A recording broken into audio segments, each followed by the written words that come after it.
मुंबई की आलीशान इमारत के ऊपरी माले पर खड़ी सावित्री देवी की आंखों में खुशी के आंसू चमक रहे थे। आज उनके बेटे राहुल को सबसे बड़ी कंपनी का अधिकारी बनाया गया था। वह अपने हाथों से बुनी सूती साड़ी पहने थीं, जो उस माहौल में अलग लग रही थी।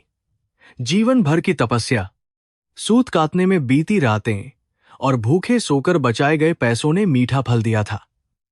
बेटे की सफलता देखकर उन्हें लगा कि सारे दुख आज पूरी तरह समाप्त हो गए हैं, लेकिन उनकी यह खुशी ज्यादा समय तक नहीं टिक सकी। राहुल ने उसी शाम अपनी शादी की घोषणा कर दी। उसकी होने वाली पत्नी प्रिया सिंघानिया एक बेहद अमीर और प्रतिष्ठित परिवार से ताल्लुक रखती थी।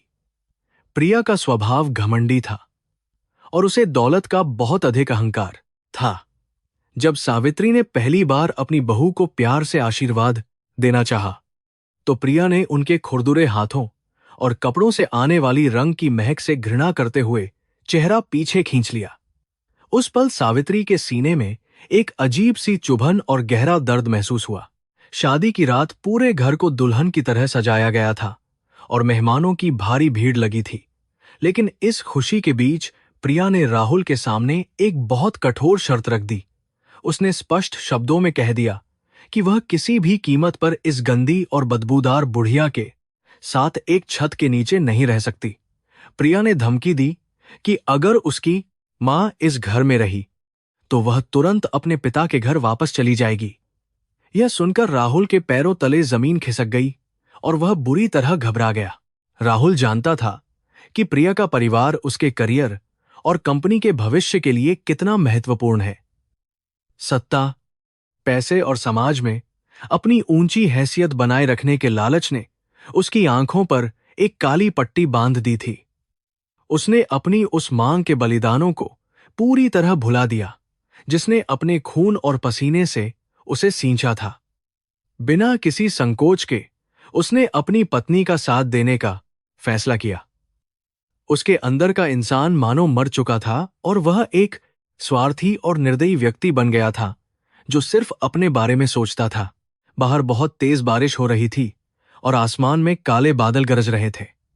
राहुल चुपचाप अपनी मां के कमरे में गया और उनके पुराने कपड़ों को एक छोटे से सूटकेस में ठूंसने लगा। सावित्री देवी हैरान और परेशान होकर अपने बेटे की इस हरकत को देख रही थी। जब राहुल ने वह सूटकेस उनके हाथ में थमाया और उन्हें घर से बाहर जाने का आदेश दिया, तो उनकी आत्मा कांप उठी। उन्हें विश्वास ही नहीं हो रहा था कि यह वही बेटा है जिसके लिए उन्होंने अपनी पूरी जिंदगी खुशी खुशी कुर्बान कर दी थी। बेटा, इतनी रात को इस भारी बारिश में मैं बूढ़ी मां कहां जाऊंगी? सावित्री ने रोते हुए राहुल के पैर पकड़ लिए। उनके आंसुओं से राहुल के जूते भीग गए थे, लेकिन उस पत्थर दिल इंसान पर इसका कोई असर नहीं हुआ।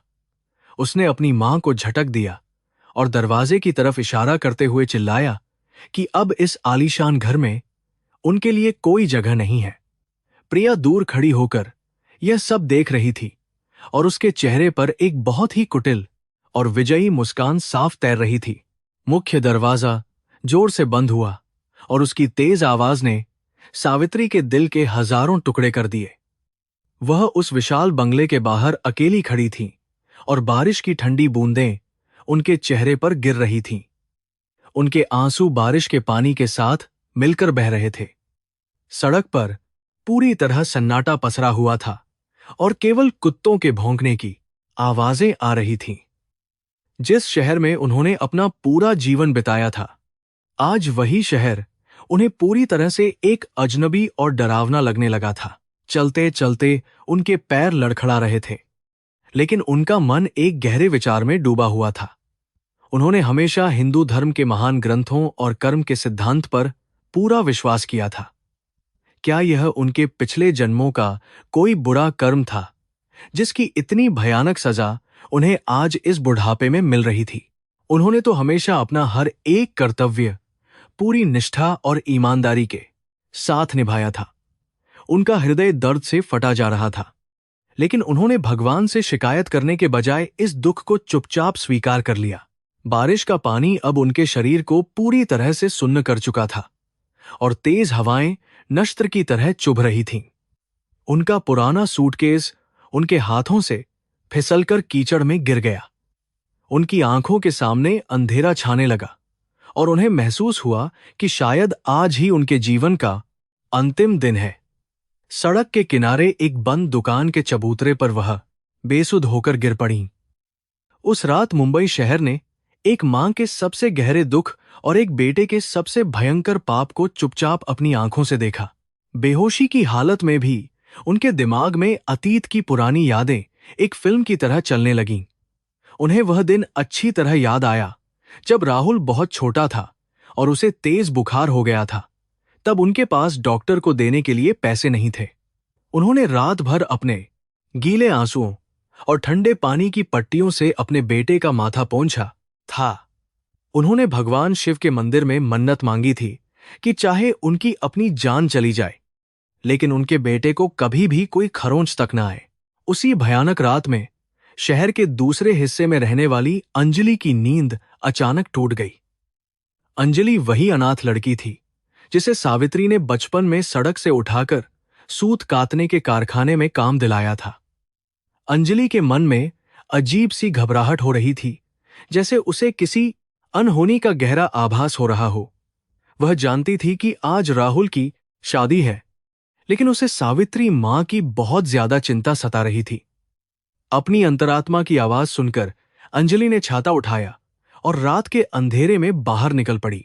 सड़कों पर पानी भरा हुआ था और तेज हवा के कारण उसका छाता बार बार मुड़ रहा था, लेकिन उस बहादुर लड़की ने हार नहीं मानी और वह सीधे राहुल के शानदार बंगले की तरफ तेजी से बढ़ती रही। जब वह बंगले के करीब पहुंची तो वहां की खामोशी देखकर उसका दिल तेजी से धड़कने लगा। उसने बंगले के बाहर थोड़ी दूरी पर सड़क के किनारे एक महिला को बेसुध अवस्था में पड़े हुए देखा। अंजलि दौड़ते हुए वहां पहुंची और जब उसने उस महिला का चेहरा देखा तो उसकी जोर की चीख निकल गई। वह कोई और नहीं बल्कि उसकी प्यारी सावित्री मां थी, जिनका पूरा शरीर बर्फ की तरह एकदम ठंडा पड़ चुका था। अंजलि फूट फूट कर रोने लगी और उसने जल्दी से सावित्री के सिर को अपनी गोद में रख लिया। उसने अपने सूखे दुपट्टे से उनका चेहरा पोंछा और उन्हें होश में लाने की पूरी कोशिश करने लगी। उसे ये समझने में बिल्कुल भी देर नहीं लगी कि उस अमीर और स्वार्थी बेटे ने अपनी ही बूढ़ी मां को घर से बाहर निकालकर एक बहुत बड़ा और अक्षम्य पाप किया है। अंजलि ने तुरंत पास ही से एक पुरानी टैक्सी रोकी और सावित्री को किसी तरह सहारा देकर उसके अंदर बैठाया।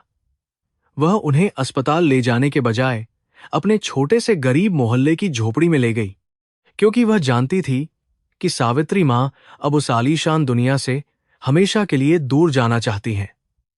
पूरी रात अंजलि ने एक बेटी की तरह उनकी देखभाल की, आग जलाकर उन्हें गर्मी दी और तुलसी का काढ़ा पिलाया। सुबह की पहली किरण के साथ जब सावित्री ने आंखें खोलीं, तो उनकी आंखों में आंसू नहीं थे। उन आंखों में अब दुख या लाचारी की कोई जगह नहीं बची थी, बल्कि वहां एक अजीब सी शांति और दृढ़ संकल्प दिखाई दे रहा था। सावित्री समझ चुकी थी कि मोह और ममता के बंधन ने ही उन्हें इतना कमजोर बना दिया था। उन्होंने अपने मन में यह पूरी तरह तय कर लिया था कि अब वह अपने पुराने दर्द को अपनी सबसे बड़ी ताकत बनाएंगी। वह अब एक बेबस और लाचार मां के रूप में अपना जीवन कभी नहीं जिएंगी, बल्कि अपने कर्मों से इस समाज के सामने एक बहुत बड़ा उदाहरण पेश करेंगी। यह उनके नए जीवन और एक बड़ी लड़ाई की एक छोटी सी शुरुआत थी। उन्होंने अंजलि की तरफ देखा और अपने दोनों हाथ जोड़कर भगवान का धन्यवाद किया कि उन्होंने समय रहते उन्हें असली सच्चाई दिखा दी। राहुल के द्वारा किए गए उस भयानक अपमान ने उनके अंदर सोई हुई शक्ति को पूरी तरह से जगा दिया था। अब उन्हें किसी भी सहारे या दया की कोई आवश्यकता नहीं थी। कर्म का पहिया अब धीरे धीरे अपनी सही दिशा में घूमने लगा था और भविष्य की एक नई इबारत लिखी जा रही थी। बाहर बारिश पूरी तरह से रुक चुकी थी और आसमान साफ हो गया था। मुंबई शहर की सड़कें फिर से नई सुबह की रोशनी में चमकने लगी थीं। झोपड़ी की उस छोटी सी खिड़की से आती हुई धूप की किरणें सावित्री के चेहरे पर पड़ रही थीं और एक नई उम्मीद जगा रही थी। जिस घर से उन्हें बेदखल किया गया था वह अब उनके लिए पूरी तरह से खत्म हो चुका था। अब उनके सामने केवल एक ही मार्ग बचा था और वह था अपने सम्मान और स्वाभिमान को फिर से वापस पाना। अंजलि की छोटी सी झोपड़ी में सुबह की पहली किरणें दरारों से अंदर आ रही थीं। सावित्री देवी ने अपनी भारी आंखें खोलीं और चारों तरफ नजर दौड़ाई।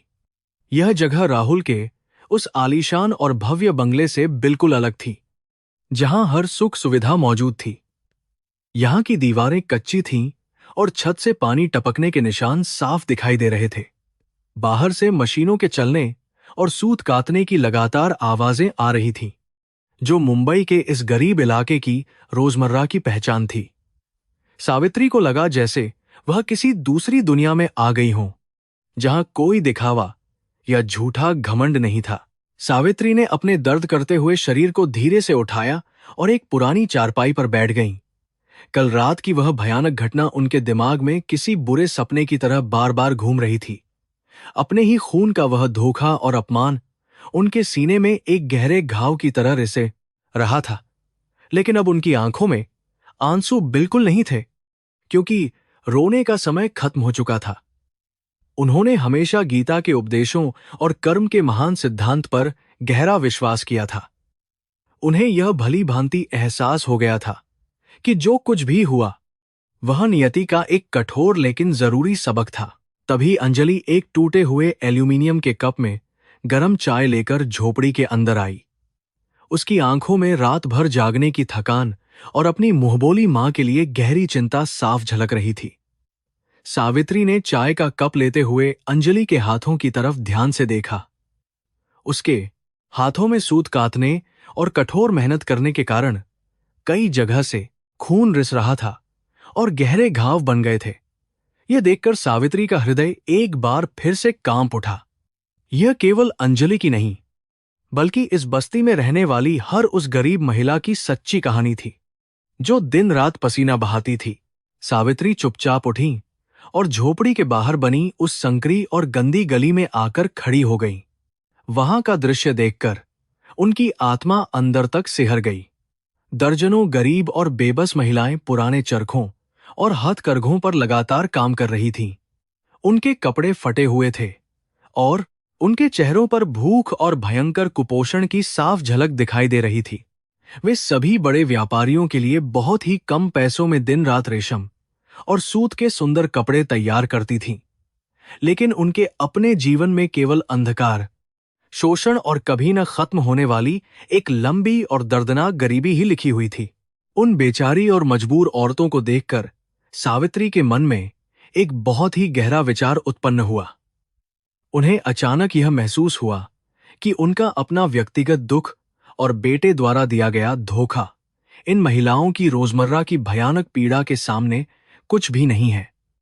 भगवान ने शायद उन्हें उस घमंडी और स्वार्थी बेटे के आलीशान घर से इसीलिए बाहर निकाला था, ताकि वह अपनी असली मंजिल तक पहुंच सके।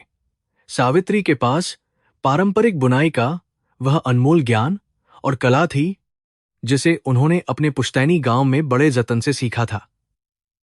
यही ज्ञान अब उनका सबसे बड़ा हथियार बनने वाला था। उन्होंने आसमान की तरफ देखा और अपने दोनों हाथ जोड़कर ईश्वर से प्रार्थना करते हुए एक नया संकल्प लिया। हिंदू धर्म में कर्म का असली मतलब केवल दुख सहना नहीं होता, बल्कि अन्याय के खिलाफ खड़े होकर अपना सही रास्ता चुनना भी होता है। सावित्री ने यह पूरी तरह तय कर लिया कि अब वह अपने बचे हुए जीवन को इन गरीब और शोषित महिलाओं के उत्थान के लिए समर्पित कर देंगी। उनका दिल अब बेटे के झूठे मोह से पूरी तरह मुक्त हो चुका था और उसमें एक नई और बेहद शक्तिशाली ऊर्जा का संचार बहुत तेजी के साथ होने लगा था। सावित्री ने अंजलि को पास बुलाया और उससे मोहल्ले की सभी काम करने वाली औरतों को एक जगह इकट्ठा करने के लिए कहा। कुछ ही देर में वहां एक छोटी सी भीड़ जमा हो गई। सभी महिलाएं इस नई और शांत चेहरे वाली बुजुर्ग महिला को बड़ी हैरानी से देख रही थीं। अंजलि ने आगे बढ़कर सबको बताया कि यह वही सावित्री मां है, जिन्होंने उसे बचपन में सड़क से उठाकर एक नया जीवन दिया था।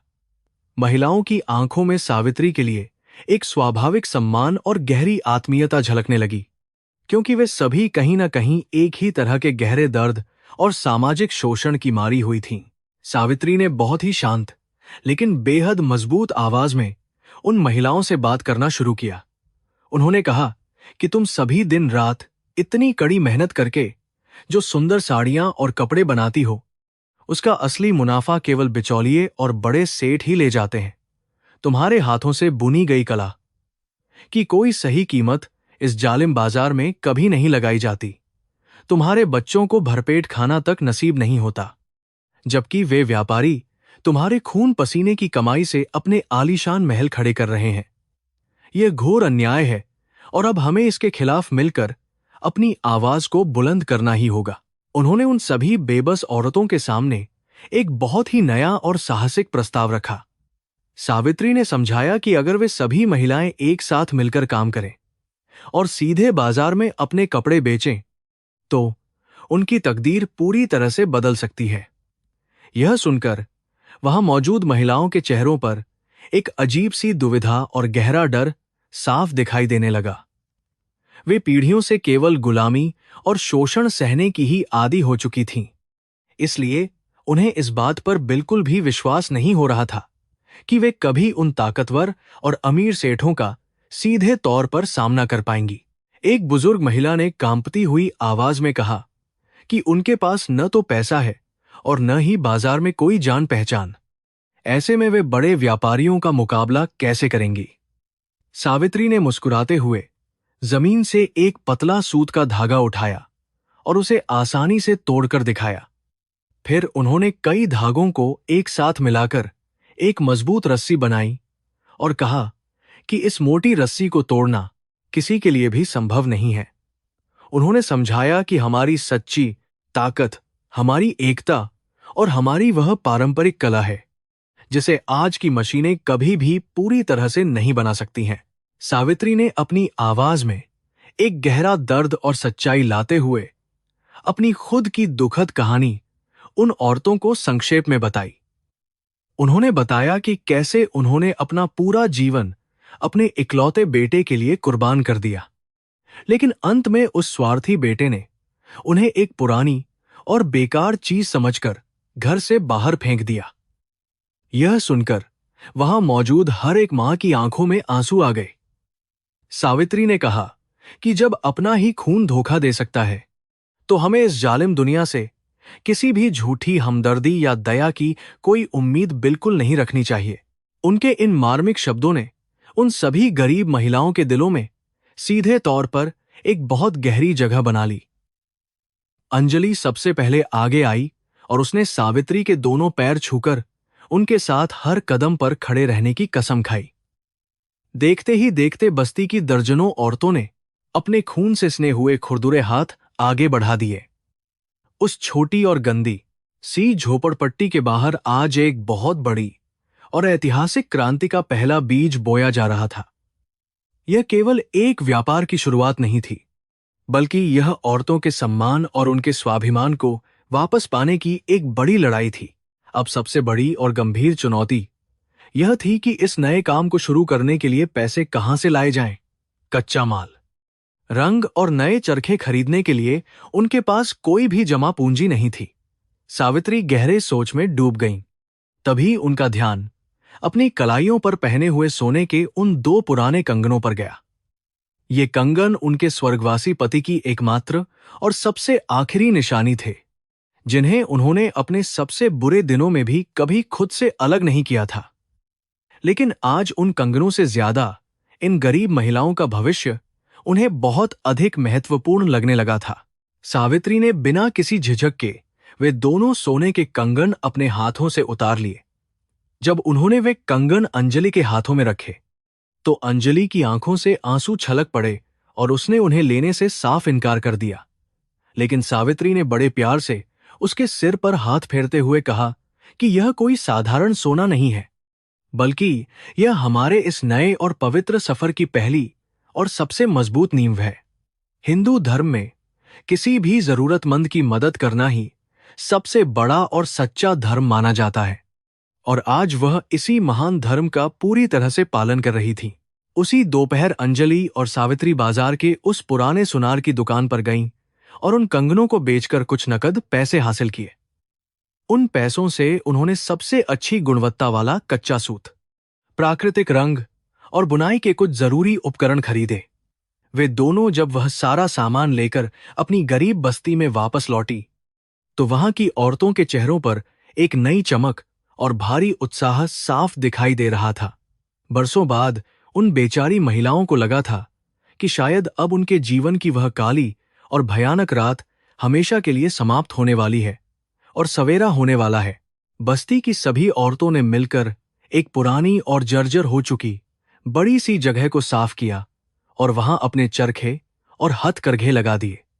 वहां की दीवारों पर भगवान गणेश और देवी सरस्वती की छोटी सी तस्वीरें लगाई गईं और पूरी श्रद्धा के साथ एक दिया जलाकर इस नए काम की शुरुआत की गई।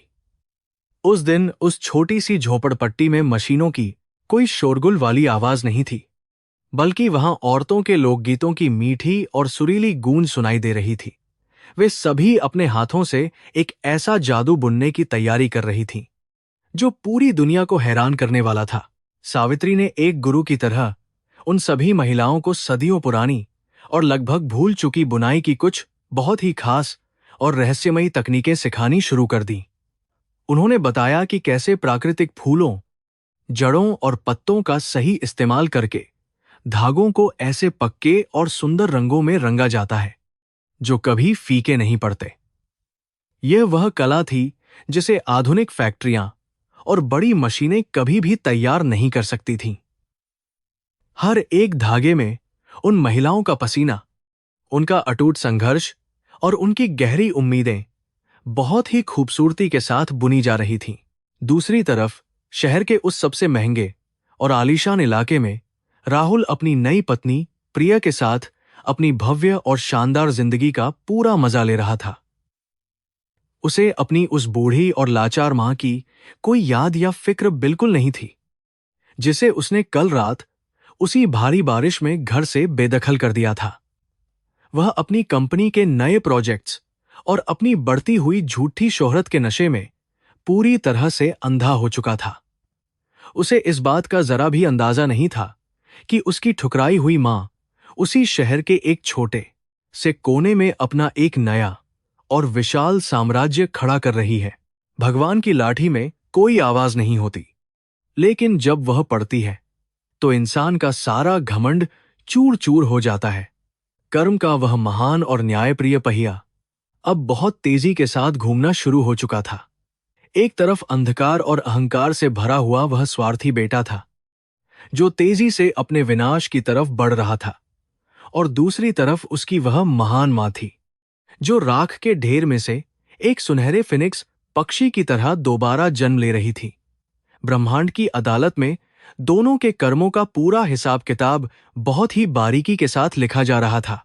रात का अंधेरा एक बार फिर से मुंबई शहर पर पूरी तरह छा गया था, लेकिन उस गरीब बस्ती की उस छोटी सी झोपड़ी में एक बहुत ही तेज और चमकदार लौ अभी भी जल रही थी।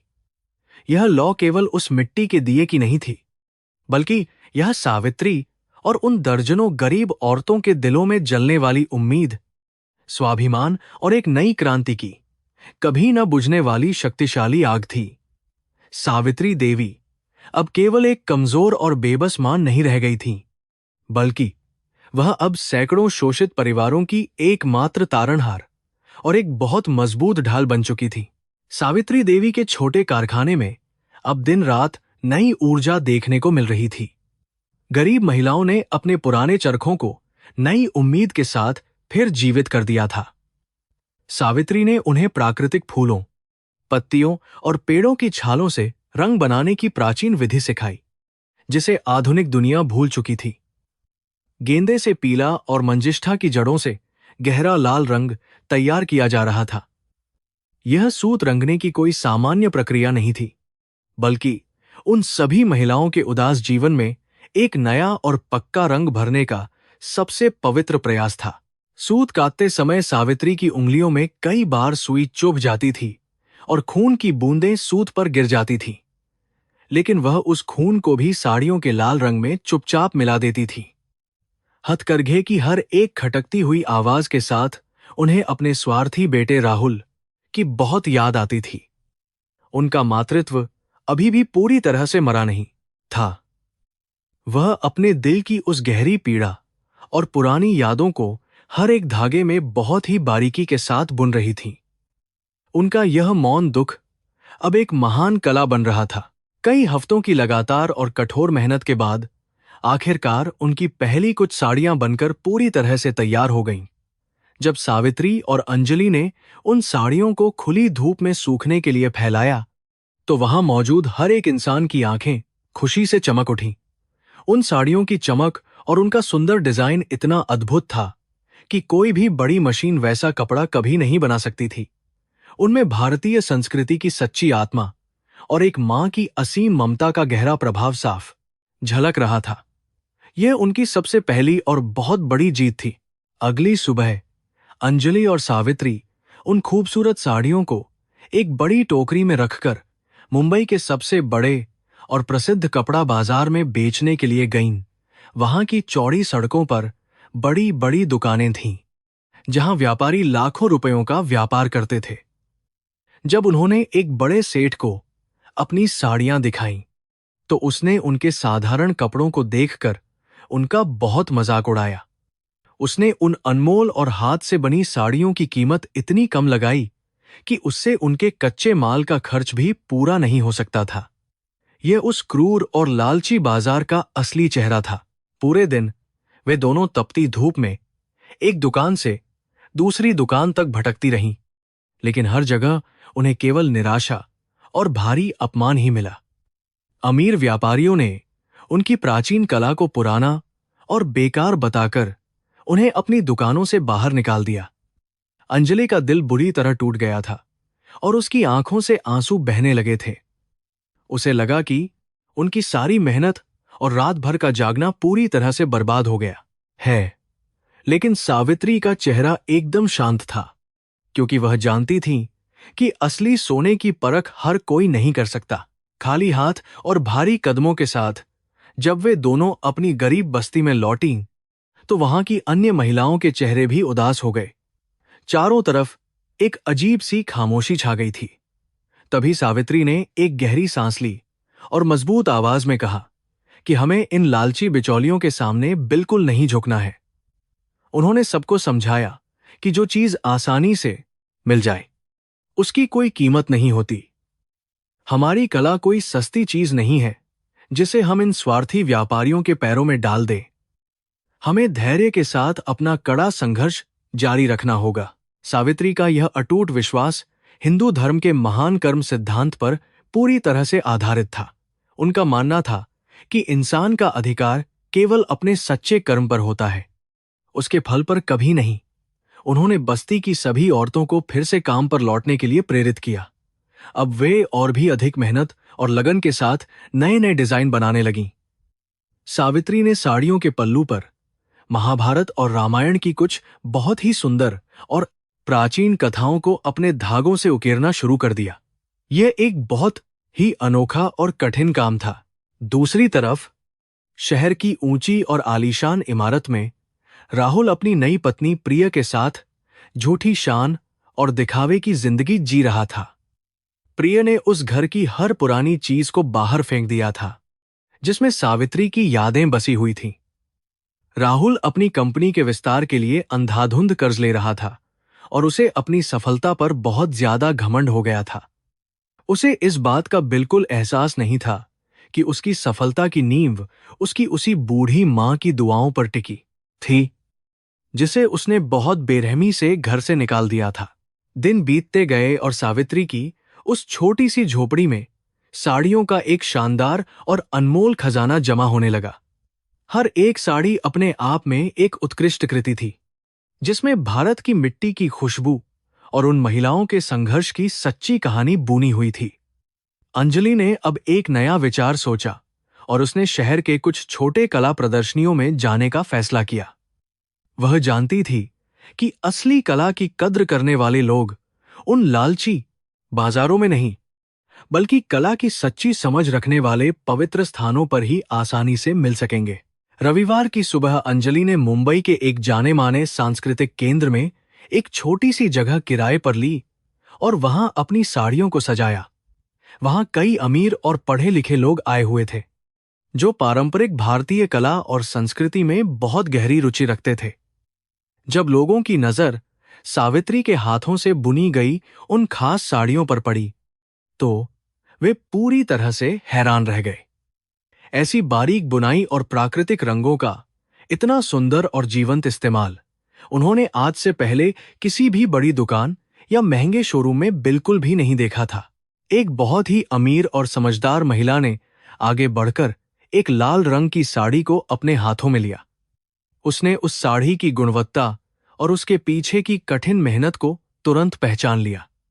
जब अंजलि ने उस महिला को सावित्री माँ और बस्ती की उन सभी गरीब औरतों के संघर्ष की पूरी कहानी बताई, तो उस महिला की आंखें भर आईं। उसने बिना कोई मोलभाव किए उस साड़ी की वह कीमत चुकाई, जो उन लालची व्यापारियों की कीमत से कई गुना अधिक थी। यह सावित्री और उनके उस छोटे कारखाने की सबसे पहली और सच्ची कमाई थी। उस दिन उनकी आधी से ज्यादा साड़ियां बहुत ही अच्छे दामों पर बिक गईं। शाम को जब अंजलि वह सारे पैसे लेकर बस्ती में लौटी, तो वहां की औरतों की खुशी का कोई ठिकाना नहीं रहा। उन्होंने अपनी जिंदगी में कभी भी एक साथ इतने सारे पैसे नहीं देखे थे। सावित्री ने उन पैसों को भगवान के सामने रखा और अपनी आंखें बंद करके ईश्वर का धन्यवाद किया। यह केवल पैसे नहीं थे, बल्कि यह उन औरतों के खोए हुए स्वाभिमान और उनके सच्चे आत्मसम्मान की एक बहुत ही बड़ी और शानदार वापसी का पहला कदम था।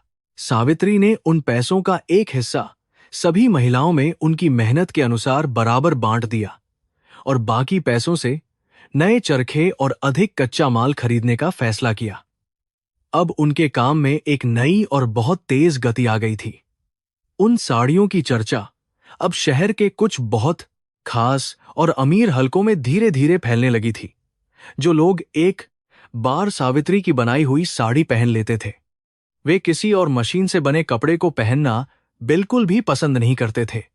उनकी साड़ियों की मांग बहुत तेजी से बढ़ने लगी थी। लेकिन सफलता का यह रास्ता इतना आसान भी नहीं था। मुंबई की भारी बारिश के दौरान कई बार उनके रंग खराब हो जाते थे और कच्चा माल समय पर नहीं पहुंच पाता था। इसके अलावा लगातार काम करने के कारण कई बुजुर्ग महिलाओं के स्वास्थ्य पर भी बहुत बुरा असर पड़ रहा था। लेकिन सावित्री ने कभी भी हार नहीं मानी। वह एक असली मां की तरह उन सभी औरतों की देखभाल करती थी, उन्हें दवाइयां देती थी और उनका हौसला बढ़ाती थी। उनके अंदर की वह ममता अब केवल एक बेटे के लिए नहीं, बल्कि पूरे समाज के लिए थी। हर रात सोने से पहले सावित्री रामायण का पाठ करती थी और बस्ती की सभी महिलाएं उनके चारों तरफ बैठकर उसे बहुत ही ध्यान से सुनती थीं।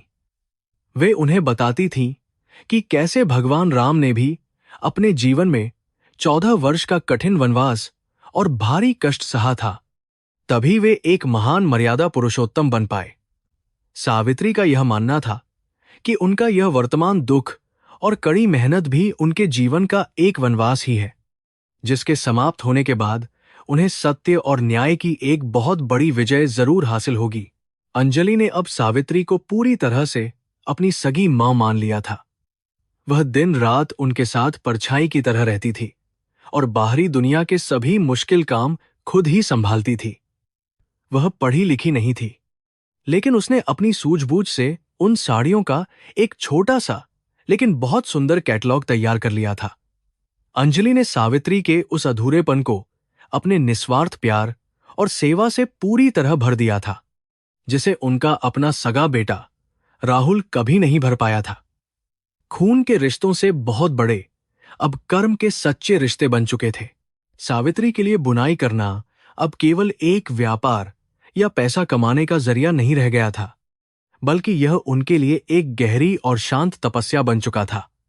जब वे चरखा चलाती थीं, तो उनकी आंखें अक्सर बंद हो जाती थीं और वे सीधे परमात्मा के साथ जुड़ जाती थीं।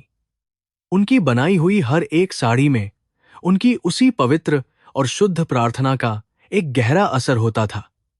यही कारण था कि जो भी उन साड़ियों को देखता था, उसे उनमें एक अजीब सी शांति और एक बहुत ही सकारात्मक ऊर्जा का गहरा एहसास होता था। कुछ ही महीनों के भीतर उनकी वह छोटी सी झोपड़ी पूरी तरह से एक बड़े कारखाने में बदल गई थी। आसपास की अन्य बस्तियों से भी कई गरीब और बेसहारा महिलाएं अब सावित्री के पास काम मांगने के लिए आने लगी थीं। सावित्री ने कभी भी किसी को निराश नहीं किया और सबको अपने उस बढ़ते हुए परिवार में खुशी खुशी शामिल कर लिया। वे अब केवल साड़ियां ही नहीं, बल्कि दुपट्टे, शॉल और पुरुषों के लिए पारंपरिक कुर्ते भी बनाने लगी थीं। उनका यह काम अब धीरे धीरे एक बहुत बड़े और मजबूत आंदोलन का रूप ले रहा था। अपने बढ़ते हुए काम को देखकर अंजलि ने शहर के एक अच्छे इलाके में छोटी दुकान किराए पर लेने का बहुत बड़ा फैसला किया। इसके लिए उन्हें अपनी सारी जमा पूंजी लगानी पड़ी, लेकिन सावित्री ने उस पर पूरा भरोसा जताया। उस नई दुकान का नाम उन्होंने बहुत सोच समझकर मातृ कृपा रखा, जिसका मतलब होता है एक मां का सच्चा आशीर्वाद। जब उस दुकान का उद्घाटन किया गया तो वहां किसी बड़े नेता को नहीं, बल्कि बस्ती की सबसे बुजुर्ग और गरीब महिला को अपने कांपते हाथों से फीता काटने के लिए विशेष रूप से सम्मान के साथ बुलाया गया।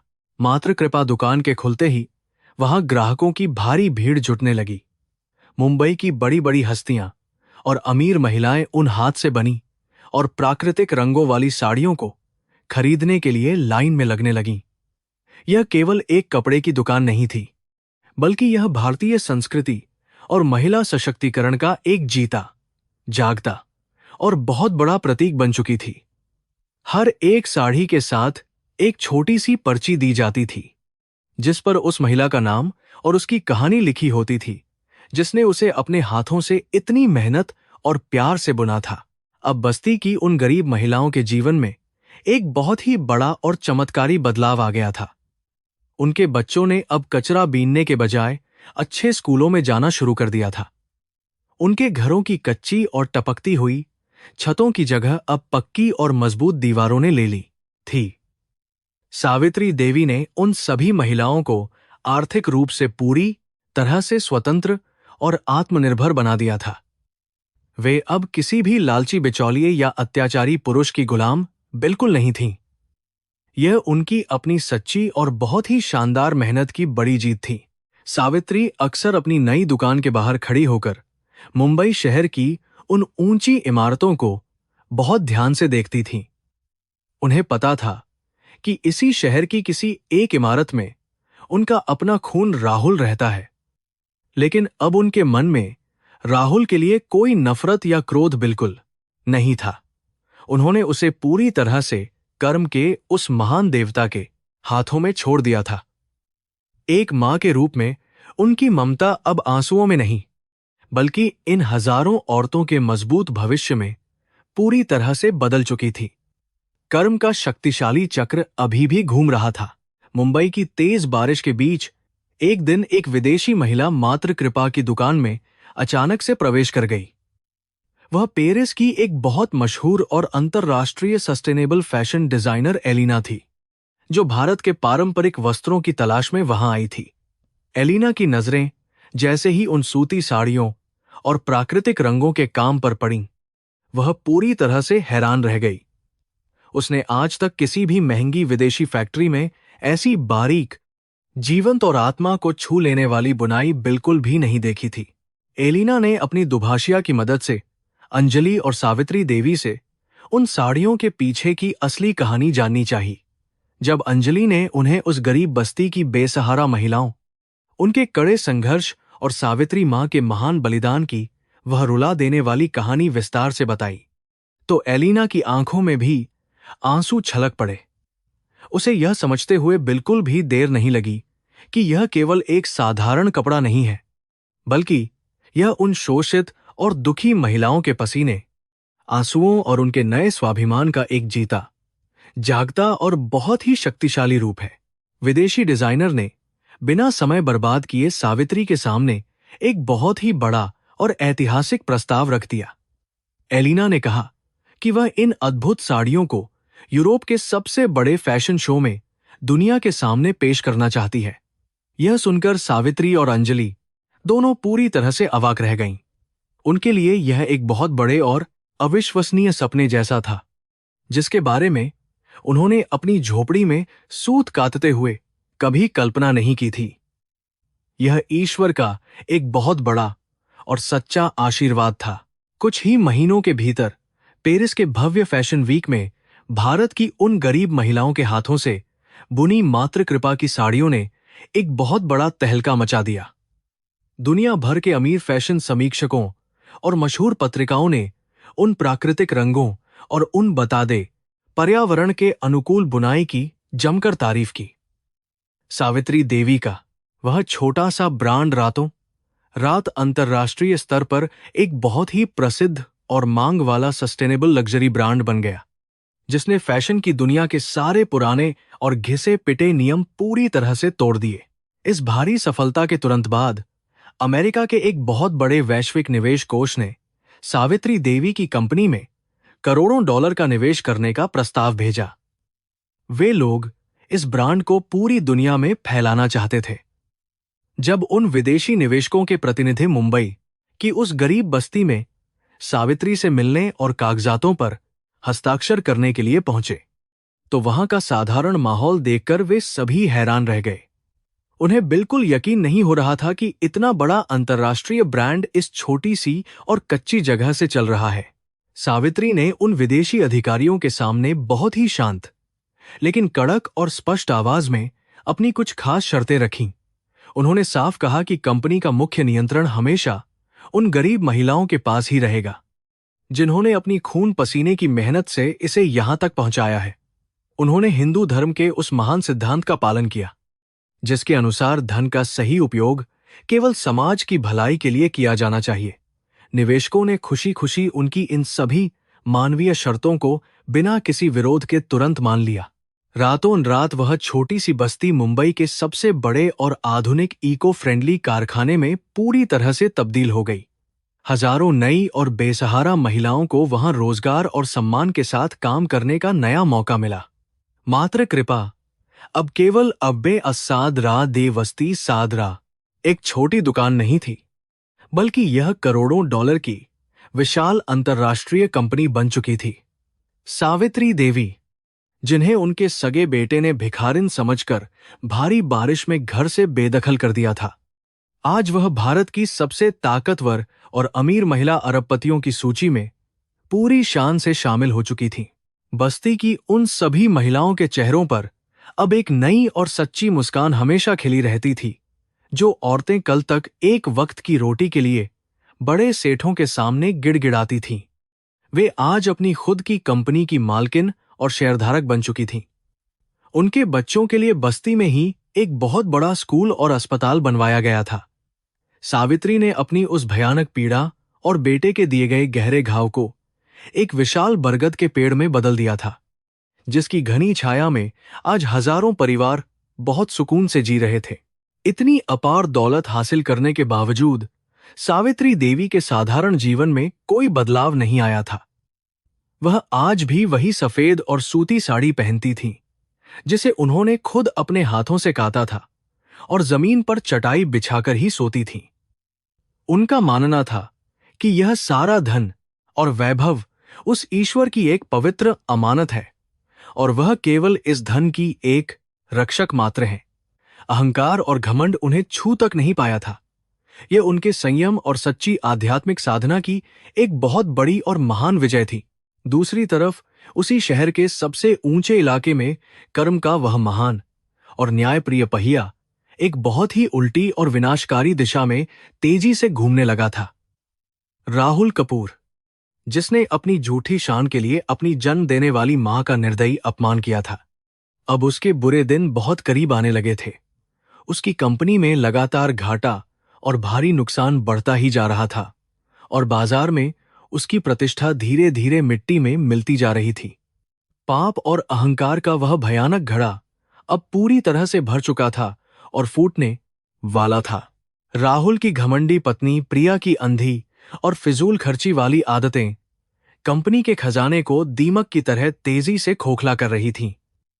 प्रिया को केवल महंगी पार्टियों, लाखों रुपयों के डिजाइनर कपड़ों और सामाजिक दिखावे से मतलब था। जब भी राहुल उसे कंपनी की खराब होती आर्थिक हालत और बढ़ते हुए कर्जों के बारे में समझाने की कोशिश करता, तो वह जोर से चिल्लाती और अपने अमीर पिता के नाम की धमकी देकर उसे चुप करा देती थी। राहुल अब अपने ही बनाए हुए उस आलीशान और महंगे जाल में बहुत बुरी तरह से फंस चुका था। फैशन का बाजार बहुत तेजी के साथ बदल रहा था। अब लोग सस्ते और मशीन से बने हानिकारक कपड़ों के बजाय पर्यावरण के अनुकूल और नैतिक रूप से बनाए गए उत्पादों को ज्यादा पसंद करने लगे थे। राहुल की कंपनी का सारा पुराना और घटिया स्टॉक गोदामों में बेकार पड़ा सड़ रहा था। विदेशी निवेशकों ने भी राहुल की खराब नीतियों और उसके बुरे व्यवहार को देखकर अपना सारा पैसा वहां से अचानक निकाल लिया था। शेयर बाजार में राहुल की कंपनी के शेयर ताश के पत्तों की तरह बहुत तेजी से नीचे गिर रहे थे। राहुल रात रात भर अपने आलीशान कमरे में जागता रहता था। उसके दिमाग में हमेशा एक अजीब सा भारी तनाव और गहरा डर बना रहता था। उसे अक्सर उस भयानक रात की बहुत याद आती थी जब उसने अपनी मां को बारिश में सड़क पर छोड़ दिया था। हालांकि वह अब भी अपने अहंकार में इतना अंधा था कि अपनी गलती को मानने के लिए बिल्कुल तैयार नहीं था, लेकिन अंदर ही अंदर उसकी आत्मा उसे लगातार कचोट रही थी। एक मां की सच्ची दुआओं के बिना किसी भी इंसान की सफलता और दौलत कभी ज्यादा समय तक टिक नहीं सकती। यह ईश्वर की कैसी अजीब विडंबना थी कि जिस मात्र कृपा ब्रांड की धूम पूरे मुंबई शहर और विदेशों में मची हुई थी, राहुल को यह बिल्कुल भी मालूम नहीं था कि उस विशाल कंपनी की मालकिन और कोई नहीं बल्कि उसकी अपनी ठुकराई हुई मां है। सावित्री देवी ने अपना नाम एस देवी के रूप में हमेशा गुप्त रखा था, इसलिए व्यापार की दुनिया में कोई उनका असली चेहरा नहीं जानता था। कर्म का यह खेल बहुत ही गहरा और रहस्यमयी होता है, जहां राजा कब रंग बन जाए यह कोई इंसान नहीं बता सकता। एक दिन अंजलि काम के सिलसिले में शहर के सबसे महंगे मॉल में गई थी। वहां उसने राहुल के बड़े शोरूम को पूरी तरह से खाली और सूना देखा। वहां न तो कोई ग्राहक था और न ही कोई कर्मचारी खुश नजर आ रहा था। शोरूम के बाहर भारी छूट का एक बड़ा बोर्ड लगा हुआ था, जो उनके विनाश की चीख चीख कर गवाही दे रहा था। अंजलि ने जब यह देखा तो उसके होंठों पर एक हल्की सी मुस्कान आ गई। उसे पता चल गया था कि भगवान के घर में देर है लेकिन अंधेर नहीं है। जब अंजलि ने वापस लौटकर सावित्री मां को राहुल की इस खराब हालत के बारे में पूरी बात बताई, तो सावित्री के चेहरे पर खुशी या दुख का कोई भाव नहीं था। वह एकदम शांत और स्थिर थीं, जैसे कोई बहुत गहरा और शांत समुद्र हो। उन्होंने बस अपनी आंखें बंद कीं और ईश्वर से प्रार्थना की कि वह हर इंसान को उसके कर्मों के अनुसार सही रास्ता दे।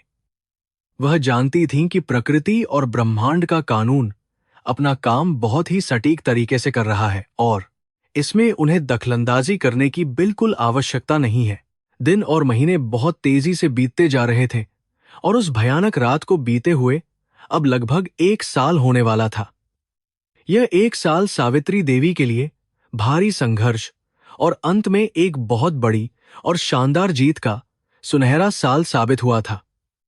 वहीं दूसरी तरफ राहुल के लिए यह साल एक डरावने सपने की तरह था, जिसने उसका सब कुछ छीन लेना शुरू कर दिया था।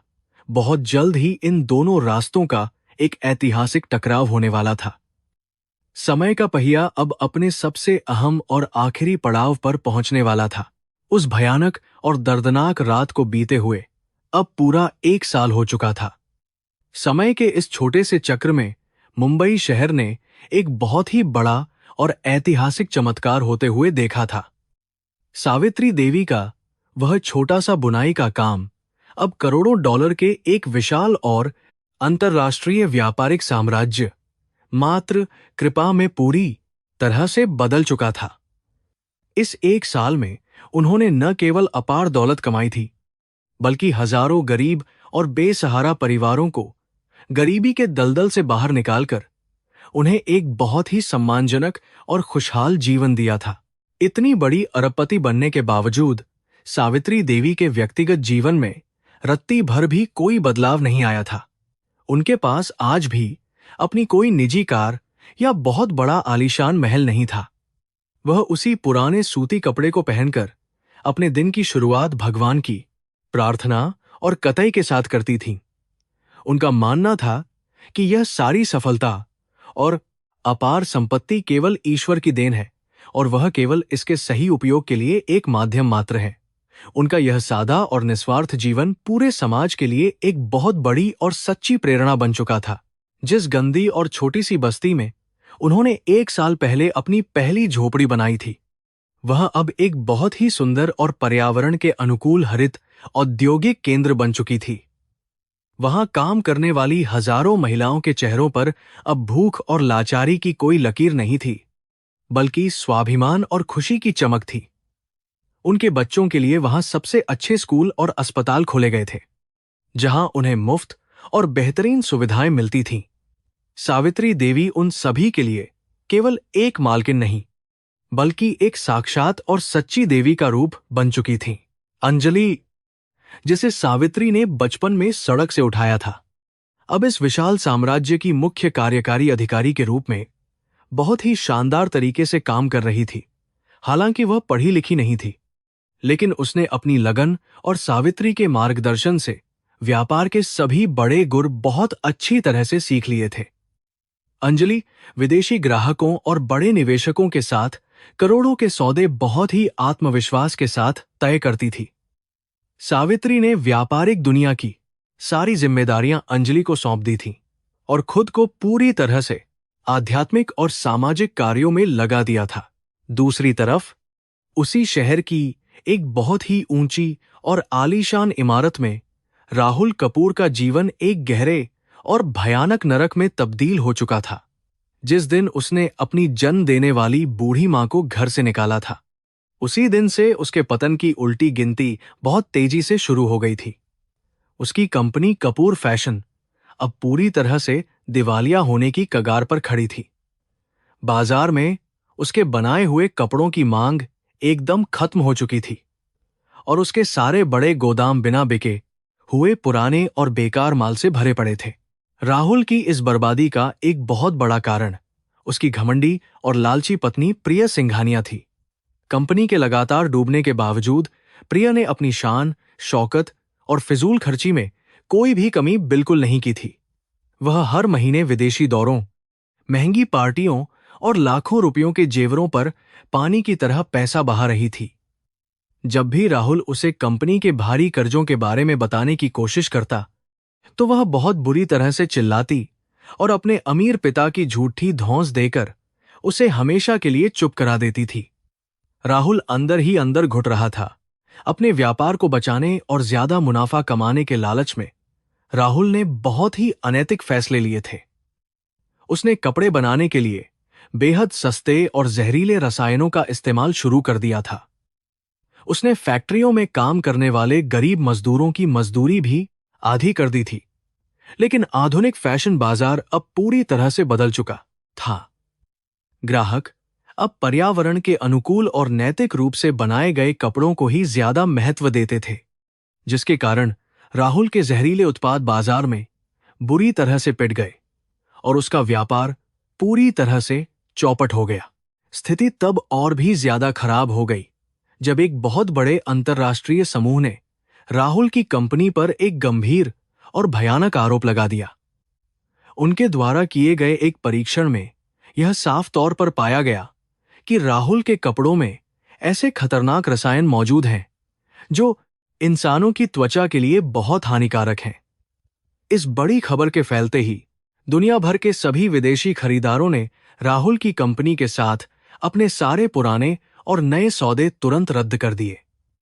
मीडिया में राहुल और उसकी कंपनी की बहुत बुरी तरह से बदनामी और फजीहत होने लगी।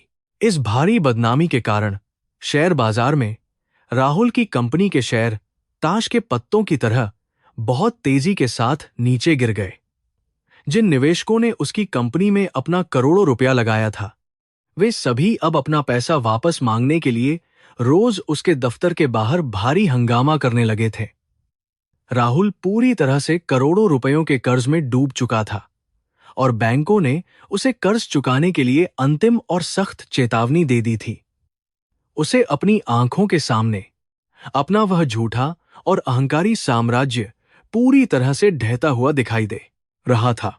घर का माहौल भी अब किसी युद्ध के मैदान से बिल्कुल कम नहीं था। पैसे की भारी तंगी के कारण राहुल और प्रिया के बीच हर दिन बहुत भयंकर और गंदी लड़ाई होती थी। प्रिया, जिसने केवल राहुल की दौलत और उसकी ऊंची हैसियत के लिए उससे शादी की थी, अब इस गरीबी और भारी दबाव को बिल्कुल भी बर्दाश्त नहीं कर पा रही थी। उसने राहुल को बहुत ही स्पष्ट शब्दों में धमकी दे दी थी कि अगर उसने जल्द ही पैसों का कोई बड़ा इंतजाम नहीं किया तो वह उसे हमेशा के लिए छोड़कर अपने पिता के घर चली जाएगी। निराशा और भारी दबाव में आकर राहुल ने प्रिया के बेहद अमीर और शक्तिशाली पिता से आर्थिक मदद मांगने का फैसला किया, लेकिन उसके ससुर ने उसे बहुत बुरी तरह से अपमानित करके घर से बाहर निकाल दिया।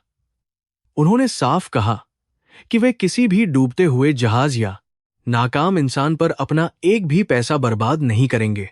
राहुल को पहली बार गहराई से एहसास हुआ कि दौलत की इस झूठी दुनिया में कोई किसी का अपना नहीं होता।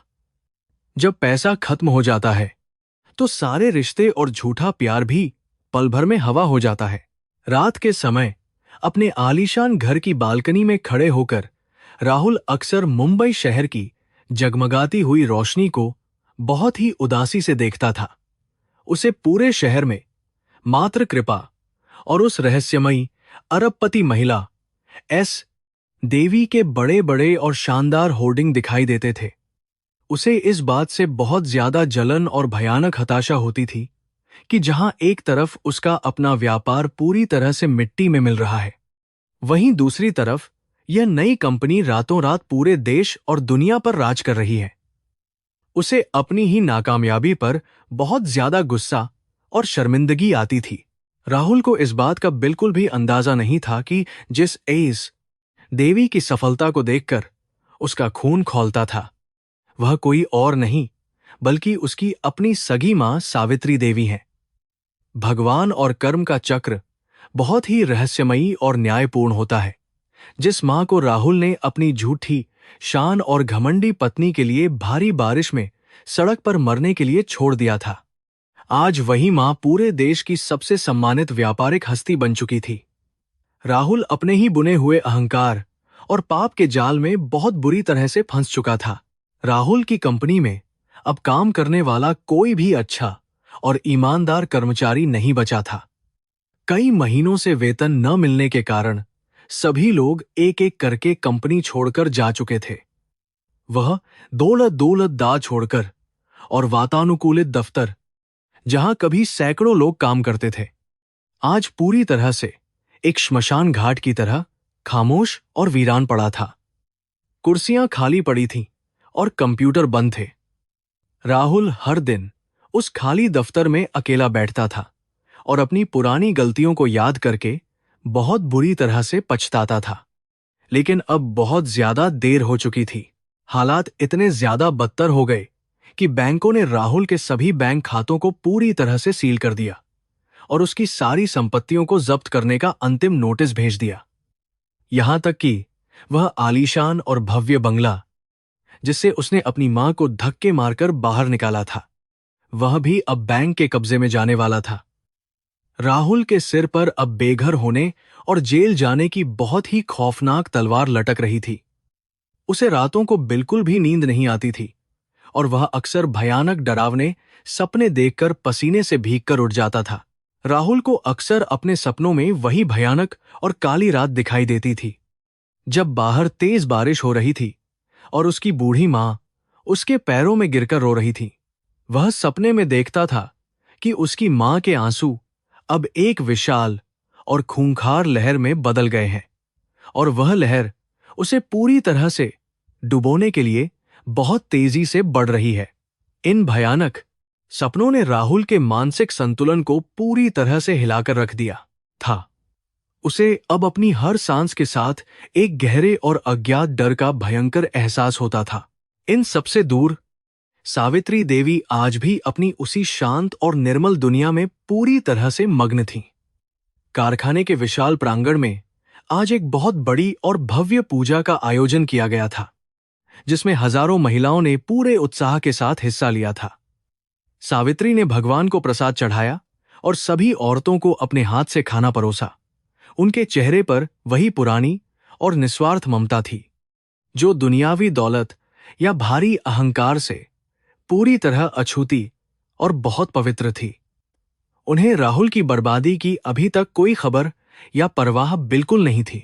यह हिंदू धर्म का वह महान और अटल सत्य था, जो हजारों सालों से सिखाया जा रहा है कि जो जैसा बोता है वह वैसा ही काटता है।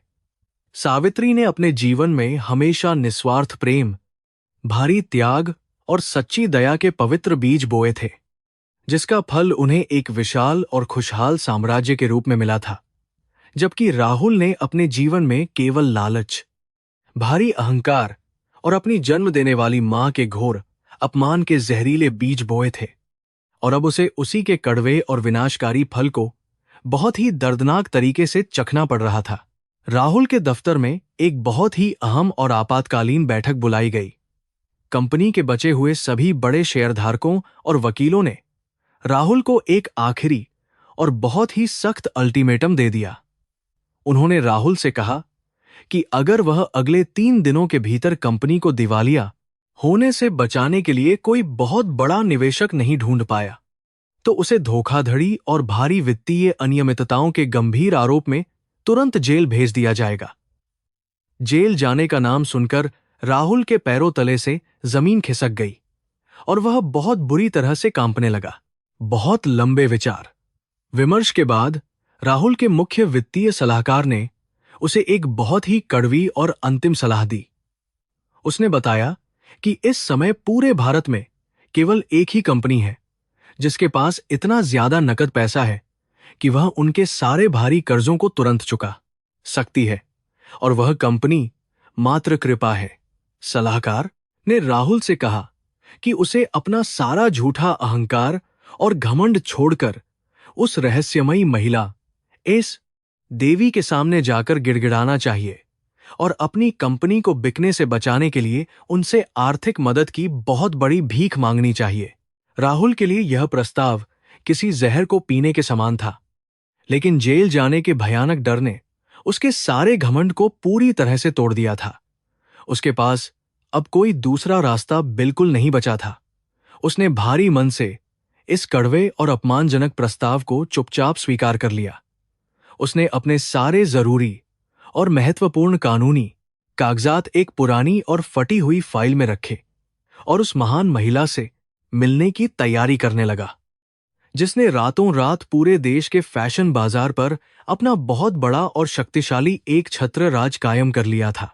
अपनी शानदार कार में बैठकर जब राहुल मातृ कृपा के विशाल और भव्य मुख्यालय की तरफ जा रहा था, तो उसका दिल बहुत तेजी से धड़क रहा था। उसे बिल्कुल भी नहीं पता था कि वह अपनी जिंदगी के सबसे बड़े, सबसे भयानक और सबसे दर्दनाक सदमे की तरफ बहुत तेजी से आगे बढ़ रहा है। वह एक बहुत ही अनजान और अमीर महिला से अपनी जान की भीख मांगने जा रहा था, लेकिन हकीकत में वह कर्म की उस महान और सच्ची अदालत में प्रवेश करने जा रहा था, जहां उसका सबसे बड़ा और अंतिम फैसला होने वाला था। राहुल की गाड़ी मातृ कृपा के विशाल और शानदार मुख्यालय के सामने आकर रुक गई। इस इमारत की सादगी और प्राकृतिक सुंदरता को देखकर वह अंदर तक बहुत हैरान रह गया था। वहां कोई भी कृत्रिम चमक दमक बिल्कुल नहीं थी, बल्कि चारों तरफ हरे भरे पेड़ और शांति का अद्भुत माहौल था। यह जगह उसके अपने उस घमंडी दफ्तर से बिल्कुल अलग थी, जो अब कर्ज के भारी बोझ तले पूरी तरह दब चुका था। राहुल के हाथ कांप रहे थे और माथे पर ठंडे पसीने की बूंदें थीं। कंपनी को बचाने के लिए वह आज भीख मांगने आया था। इमारत के अंदर कदम रखते ही वहां का शांत माहौल देखकर राहुल थोड़ा घबरा गया। रिसेप्शन पर एक पेशेवर दिखने वाली महिला खड़ी थी, जो असल में अंजलि ही थी। राहुल उसे बिल्कुल नहीं पहचान सका, क्योंकि उसने अंजलि को हमेशा एक गरीब लड़की के रूप में देखा था। अंजलि ने उसे बहुत ठंडी नजरों से देखा और बिना कोई बात किए उसे इंतजार करने वाले कमरे की तरफ जाने का सख्त इशारा किया। राहुल ने अपना सिर झुका लिया और एक अपराधी की तरह चुपचाप उस कमरे की तरफ भारी और थके हुए कदमों से धीरे धीरे आगे बढ़ने लगा। कमरा बहुत साधारण लेकिन खूबसूरत सजाया गया था। बीच में रेशम का बड़ा पर्दा लगा था, जिसके पीछे एक कुर्सी थी।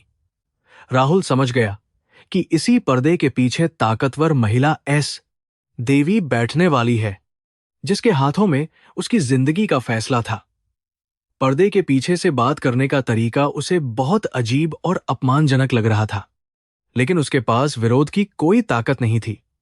उसकी हालत अब उस लाचार भिखारी जैसी हो गई थी, जिसे केवल दया की सख्त जरूरत होती है। वह चुपचाप एक कोने में बैठ गया। कुछ देर में दूसरा दरवाजा खुला और एक महिला की परछाई पर्दे के पीछे आकर बैठ गई। राहुल उसका चेहरा नहीं देख पा रहा था, लेकिन उसकी शांत उपस्थिति से कमरे का माहौल एकदम बदल गया। सावित्री देवी पर्दे के पीछे खामोशी के साथ बैठी थीं और उनके मन में कोई हलचल नहीं थी। उन्होंने सामने उसी बेटे को दयनीय हालत में बैठे देखा, जिसने उन्हें 1 साल पहले बारिश में घर से निकाल दिया था। आज उनके अंदर ना तो कोई गुस्सा था और ना ही बदला लेने की कोई बुरी भावना मौजूद थी। राहुल ने अपने कांपते हाथ जोड़कर गिड़गिड़ाती हुई आवाज में बोलना शुरू किया।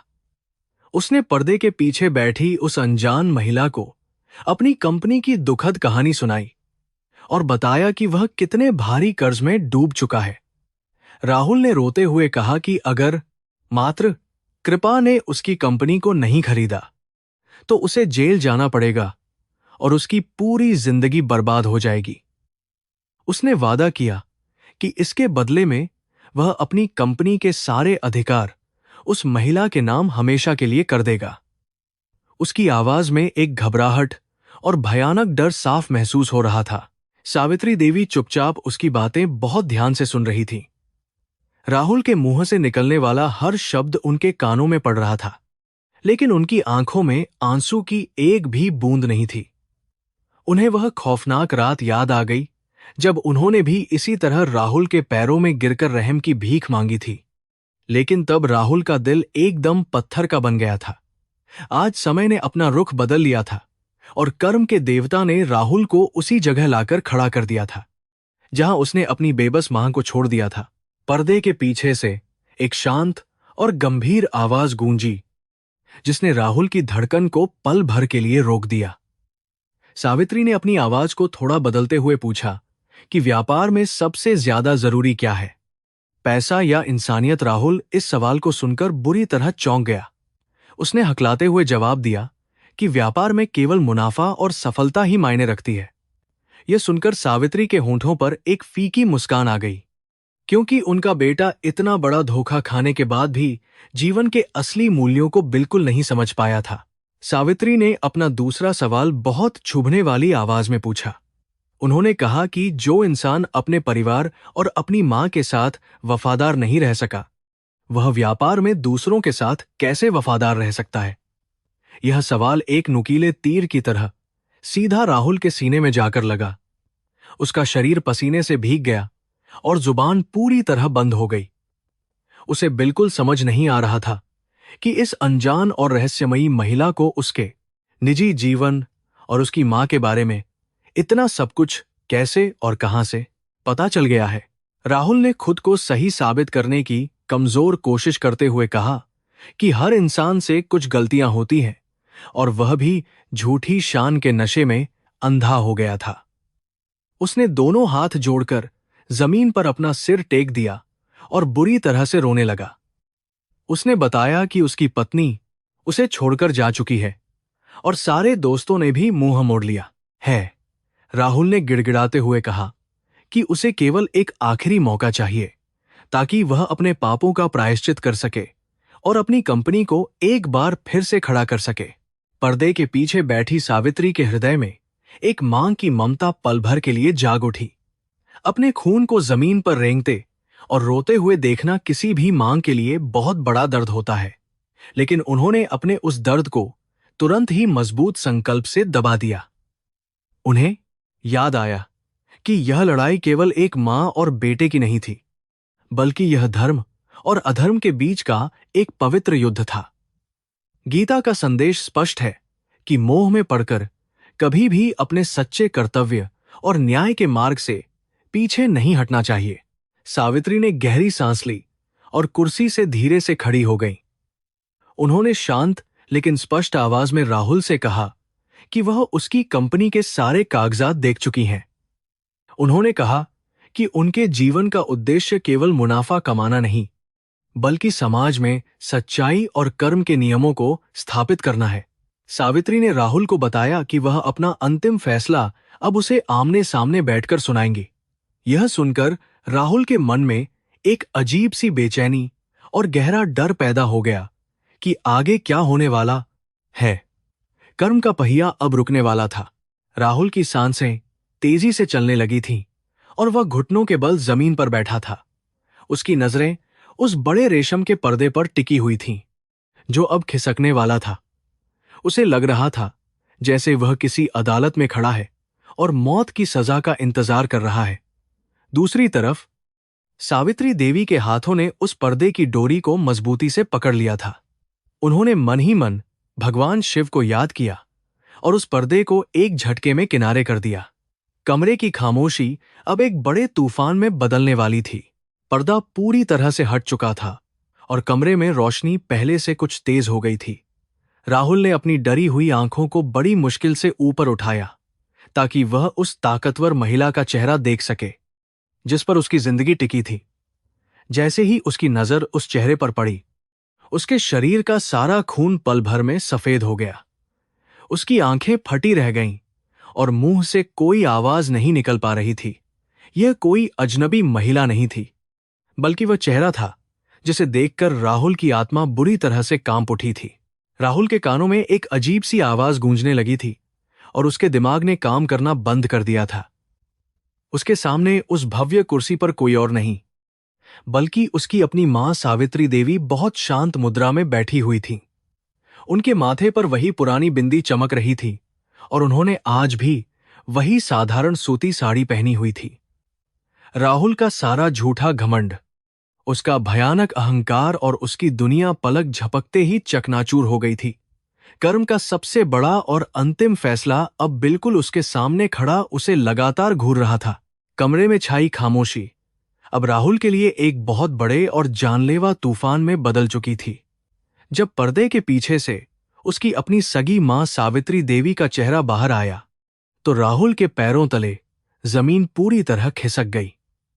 उसकी आंखें फटी रह गईं और शरीर सूखे पत्ते की तरह कांपने लगा। जिस बेबस बुढ़िया को उसने झूठी शान के लिए भयानक बारिश में धक्के मारकर घर से निकाल दिया था, आज वही महिला देश की सबसे बड़ी अरबपति बनकर उसके सामने बैठी थी। यह सच उसकी कल्पना से भी कहीं ज्यादा खौफनाक था। राहुल के गले से एक बहुत ही दर्दनाक और घुटी हुई चीख अचानक बाहर निकल पड़ी। वह अपने घुटनों के बल जमीन पर जोर से गिर पड़ा और उसने अपने दोनों हाथों से अपना सिर पकड़ लिया।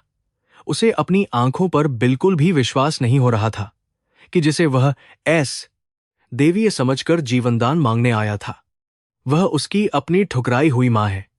शर्मिंदगी, भयानक पछतावे और गहरे अपराधबोध ने उसके हृदय के हजारों टुकड़े कर दिए थे। वह फूट फूट कर रोने लगा और रेंगते हुए अपनी मां के पैरों की तरफ तेजी से आगे बढ़ा। मान, मुझे माफ कर दो, मैं बहुत अंधा और नीच हो गया था, राहुल ने सावित्री के पैरों पर सिर पटकते हुए जोर से रोते हुए कहा। उसके आंसुओं से सावित्री के खुरदुरे पैर पूरी तरह भीग चुके थे।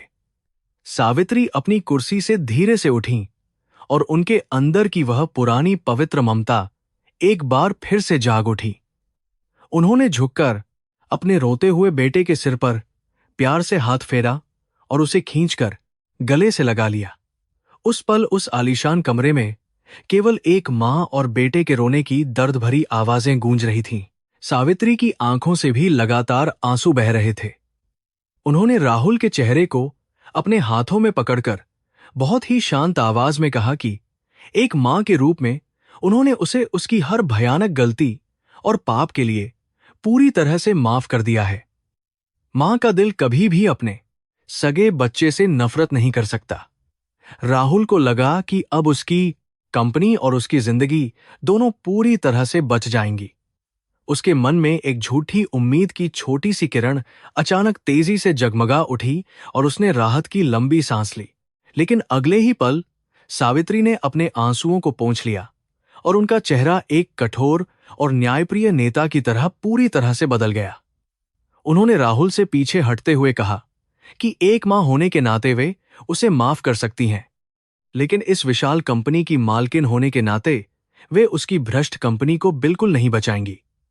सावित्री ने हिंदू धर्म के महान कर्म और धर्म के सिद्धांत का बहुत सख्ती से हवाला दिया। उन्होंने कहा कि जो पैसा पाप और गरीबों के खून पसीने से कमाया गया हो, उसे बचाना सबसे बड़ा अधर्म है।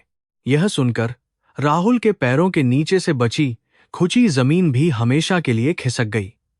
सावित्री ने स्पष्ट किया कि प्रकृति का कानून बहुत ही सख्त है और हर इंसान को अपने किए गए बुरे कर्मों की सजा इसी जन्म में भुगतनी पड़ती है।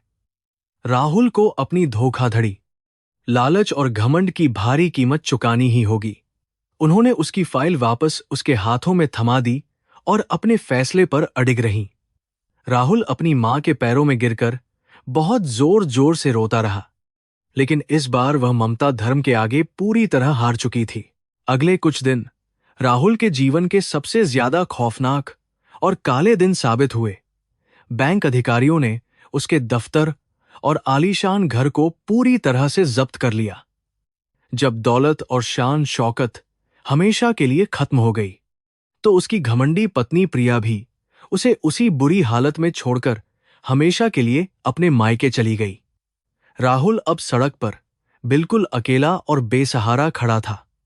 जिस दौलत के झूठे अहंकार में उसने अपनी मां को बारिश में निकाला था, उसी दौलत ने आज उसे नंगा करके दुनिया के सामने पूरी तरह जलील कर दिया था। लेकिन राहुल के इस भारी विनाश में उसके लिए एक बहुत बड़ी और सच्ची सीख भी पूरी तरह से छिपी हुई थी। उसने अपनी हार को स्वीकार किया और अपने भीतर के सारे घमंड को हमेशा के लिए मार दिया। कुछ समय बाद उसने सावित्री की बस्ती के पास ही एक बहुत छोटा सा कमरा किराए पर लिया। वह एक साधारण मजदूर की तरह सूत कातने और मेहनत करने लगा। वह अपनी मांग के कारखाने में नहीं, बल्कि बाहर एक छोटी सी दुकान पर काम करता था। उसे अब शुरू से एक अच्छा इंसान बनना पूरी तरह सीखना था।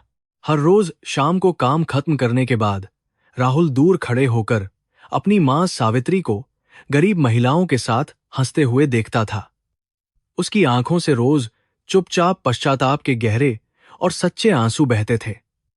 उसे पता था कि उसने दुनिया की सबसे अनमोल चीज को अपने हाथों से हमेशा के लिए खो दिया है।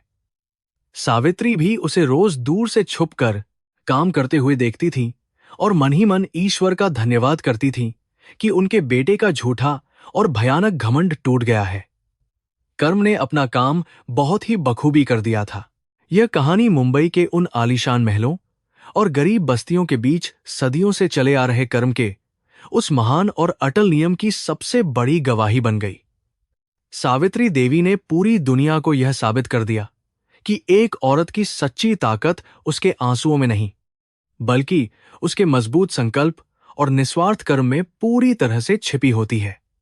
राहुल का पतन इस बात का बहुत बड़ा सबूत था कि जो इंसान अपनी मां का सम्मान नहीं करता, उसे ब्रह्मांड की कोई भी ताकत भयानक बर्बादी और दुख से बिल्कुल नहीं बचा सकती है।